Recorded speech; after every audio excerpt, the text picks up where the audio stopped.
Teman-teman, selamat malam. Tuhan Yesus memberkati dan menyertai kita semua. Dan langsung saja pada sesi ini kita simak terlebih dahulu penjelasan dari Pak Kamarudin Simanjuntak. Seandainya itu terjadi misalnya di warung kopi, atau di rumah penduduk biasa, atau di rumah dinas SN misalnya, saya sangat yakin bahwa tidak ada rekayasa sehebat ini.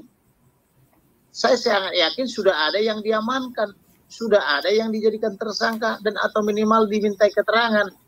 Ini kok yang sibuk mereka-mereka ini maupun dari Polres Jakarta Selatan maupun dari Polda Metro adalah sibuk mencitrakan bahwa Irjen Pol Verdi Sambo adalah korban, bahwa Ibu Putri adalah korban. Itu yang di-framing dengan cara Polda Metro atau Kapolda Metro mengundang Komnas Perempuan untuk apa sih?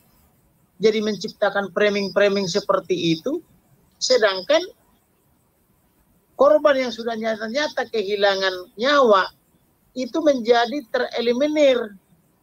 Bahkan sudah ada tadi informasi ke saya dari perwira-perwira yang sudah sangat hebat-hebat, kira-kira mau menciptakan peristiwa apa untuk menutupi peristiwa yang menghebohkan ini. Nah, inilah tradisi yang kalau harus kita hilangkan di Indonesia. Jangan peristiwa yang sebesar ini ditutupi dengan peristiwa yang lain.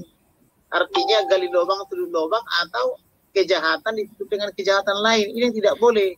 Oleh karena itulah maka saya cukup beralasan meminta kepada Presiden Republik Indonesia, baik dia sebagai kepala negara maupun sebagai kepala pemerintahan, untuk membentuk tim independen supaya segera diterungkap masalah dengan terang benderang. Kenapa sih kita meminta Presiden Republik Indonesia untuk bertindak dan bersikap? Kan begitu, kan harus ada perhatian. Karena Presiden itu adalah bapak bagi warga negara Indonesia. Maka kalau terjadi kekacauan di dalam rumah, tetapi si bapak malah sibuk mendamaikan tetangga yang berselisih, yang bertikai, tetapi di dalam rumah sendiri ada kekacauan, ada ketidakharmonisan. Ini apakah masih pantas disebut bapak? Oleh karena itu, supaya beliau pantas kita sebut bapak, tolong dong segera bertindak dan bersikap. Bentuk tim independen supaya ini kasus cepat terang. Jangan terus dibiarkan merekayasa. Katanya tembak menembak di rumah Kadipropam, tetapi tidak ada bukti yang menyatakan tembak menembak. Semuanya hanya berdasarkan cerita Irjen Pol Sambo gitu loh. Hanya berdasarkan ceritanya. Katanya terjadi pelecehan atau dugaan pelecehan seksual. Tetapi lagi-lagi katanya hanya berdasarkan katanya. Katanya itu kan bukan bukti. Kalau keterangan yang diperoleh berdasarkan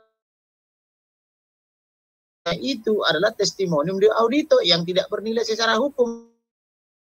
Cobalah berikan fakta-fakta yang telak, tidak terbantahkan, misalnya berupa rekaman CCTV. Nah, oke, teman-teman, itu penjelasan dari Pak Kamarudin Simanjuntak ya. Coba kita lihat teman-teman. Ini sebenarnya juga sudah ramai di media sosial ya, mengenai Pak Kamarudin Simanjuntak ini, seperti yang ada di teman-teman semua. Ya, beliau juga sudah masuk dalam pemberitaan banyak media. Artinya teman-teman, apa yang dialami oleh Brigadir Joshua ini memang telah menjadi perhatian publik, tidak hanya di tingkat kota, tapi sudah di tingkat nasional. Nah, teman-teman, inilah foto-foto yang sudah ramai di media sosial. Dan di sini banyak judul pemberitaannya terkait dengan beliau, ini luar biasa sekali. Nah, ini teman-teman, di sini ada satu judulnya, keluarga Brigadir J ya tolak hasil visum katanya, pengacara duga pelaku lebih dari satu orang. Nah, ini teman-teman ya, ini penjelasan-penjelasan yang kemudian ya dikutip oleh pihak media terkait dengan paparan dari Pak Kamarudin Simanjuntak. Lalu di sini juga keluarga Brigadir J tiba di Barreskrim itu kemarin teman-teman ya, yang membawa bukti. Nah, ini dia, kita harapkan memang agar semuanya pada akhirnya bisa terungkap dengan seterang-terangnya. Sosok Kamarudin Simanjuntak, advokat yang resmi jadi kuasa hukum keluarga Brigadir Joshua. Nah, ini dia teman-teman, di layar kalian semua ya. Ini foto-fotonya ramai sekali di media sosial. Ini dia teman-teman, seperti yang ada di layar kalian semua. Nah, ini dia, bahkan di sini dituliskan kuasa hukum Brigadir J Kamarudin Simanjuntak berharap pelaku ini segera ditangkap ya. Nah, itu memang teman-teman yang menjadi harapan kita semua supaya hal ini tidak terus berlarut-larut ya, supaya pada akhirnya ada titik terangnya. Benar tadi yang disampaikan oleh Pak Kamarudin, coba kalau misalnya hal ini terjadinya di warung kopi atau di mana lah, ya ini hanya pengandaian saja tadi saya lihat teman-teman dari penjelasannya beliau, pasti sudah lebih cepatlah prosesnya. Nah, itu dia teman-teman, seperti yang ada di layar kalian semua. Ini luar biasa sekali Pak Kamarudi ini memang ya, selain beberapa waktu yang lalu teman-teman, namanya beliau ini tiba-tiba lebih ramai diperbincangkan di publik ataupun di media sosial. Itu kalau saya secara pribadi melihatnya setelah beliau menjadi apa namanya teman-teman, kuasa hukum dari Pak MKC.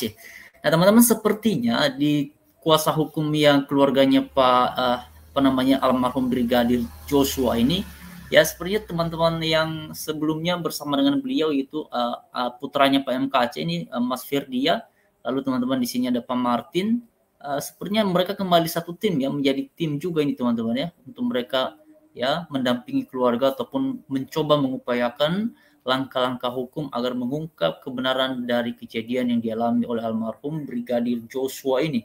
Nah, itu yang kita harapkan teman-teman. Ini fotonya di belakang ya, teman-teman bisa perhatikan di sini. Ini Mas Firdi, ya pojok sebelah kanan pojok itu teman-teman ya, pojok sebelah kanan. Lalu di belakangnya Pak Kamarudin ini ada Pak Martin, ya bahkan di sini lebih kelihatan ya. Nah ini dia teman-teman ya. Kalau yang ini saya kurang tahu teman-teman, saya baru lihat juga ini di foto ini, tapi ini adalah foto-foto yang beredar di media sosial. Ini dia foto-fotonya semakin jelas di sini. Kita harapkan semuanya upaya-upaya yang dilakukan oleh tim kuasa hukum agar membuahkan hasil yang baik, agar membuahkan hasil yang maksimal, supaya pada akhirnya kebenaran lah yang terungkap. Nah ini dia teman-teman ya. Memang salah satu hal yang juga cukup disayangkan oleh banyak kalangan beberapa hari belakangan ini, salah satu diantaranya teman-teman, acara pemakaman ya dari Brigadir Joshua ini, yang katanya itu di pemberitaan teman-teman tidak dilakukan secara acara kepolisian. Entah apa sebabnya atau bagaimana, itu kita kurang tahu ya. Ini teman-teman foto-fotonya ya, kuasa hukum keluarga Brigadir tolak pernyataan adu ya, adu tembak katanya teman-teman ya. Ini ditolak ya, tidak setuju. Jadi beliau punya pandangannya sendiri terkait dengan hal seperti ini. Nah, ini teman-teman, seperti yang ada di layar kalian semua. Ramai sekali memang pemberitaannya, ramai sekali.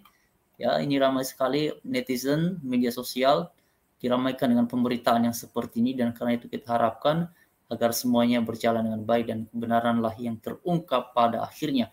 Itu yang kita harapkan dalam situasi yang seperti ini. Nah ini teman-teman, puji Tuhan ini kelihatan semua ini ya, seperti yang ada di layar kalian semua. Jadi kita doakan saja teman-teman pada akhirnya agar semuanya berjalan dengan lancar. Kita yakin dan percaya Tuhan pasti campur tangan atas hal yang seperti ini. Tuhan pasti tolong sehingga pada akhirnya semuanya mencapai titik terang dan ini tidak berlarut-larut, dan semua keluarga yang ditinggalkan tetap bersuka cita dan berharap bahwa pertolongan Tuhan tepat pada waktunya. Kita yakin akan hal yang demikian. Terima kasih. Shalom, Tuhan berkati menyertai kita semuanya. Amin.